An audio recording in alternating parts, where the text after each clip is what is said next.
తెలంగాణ రాష్ట్రం యొక్క వాతావరణ పరిస్థితిని గమనిస్తే మనకు తెలంగాణ రాష్ట్రంలో చలి తీవ్రత అనేది బాగా తగ్గుముఖం పడే అవకాశాలు అయితే కనిపిస్తుంది. గత 4-5 రోజులుగా హైదరాబాద్తో సహా మొత్తం సమస్త తెలంగాణ రాష్ట్రంలో మనకు చలి తీవ్రత ఎక్కువగా ఉన్న నేపథ్యంలో మనకు ఇప్పుడు ప్రస్తుతానికి బంగాళాఖాతంలో నుంచి తేమగాలులు దక్షిణ కోస్తాంధ్ర జిల్లాల మీదుగా ప్రవేశిస్తున్న నేపథ్యంలో తెలంగాణ రాష్ట్రంలో చలి తీవ్రత అనేది బాగా తగ్గుముఖం పడే అవకాశాలు అయితే కనిపిస్తుంది.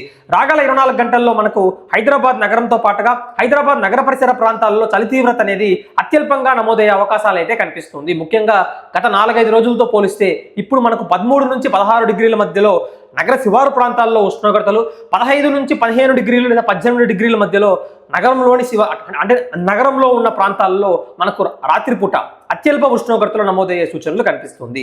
మిగిలిన పార్ట్స్ ఆఫ్ తెలంగాణ రాష్ట్రంలో ముఖ్యంగా హైదరాబాద్ నగర శివారు ప్రాంతాలు అంటే సంగారెడ్డి కావచ్చు, లేకపోతే మనకు మేడ్చల్ మల్కాజ్గిరి జిల్లా కావచ్చు, రంగారెడ్డి జిల్లా కావచ్చు, అలానే వికారాబాద్ ప్రాంతంలో మనకు చలి తీవ్రత అనేది సాధారణంగా ఉండే అవకాశాలు అయితే కనిపిస్తుంది.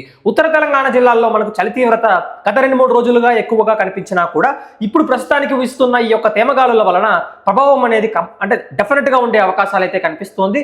ఉత్తర తెలంగాణ జిల్లాల్లో కూడా మనకు 10 డిగ్రీల కంటే ఎక్కువగానే ఉష్ణోగ్రతలు నమోదయ్యే అవకాశాలు రాగల 24 గంటలు అలానే రాగల 2-3 రోజుల వరకు వాతావరణ పరిస్థితి కనిపిస్తుంది.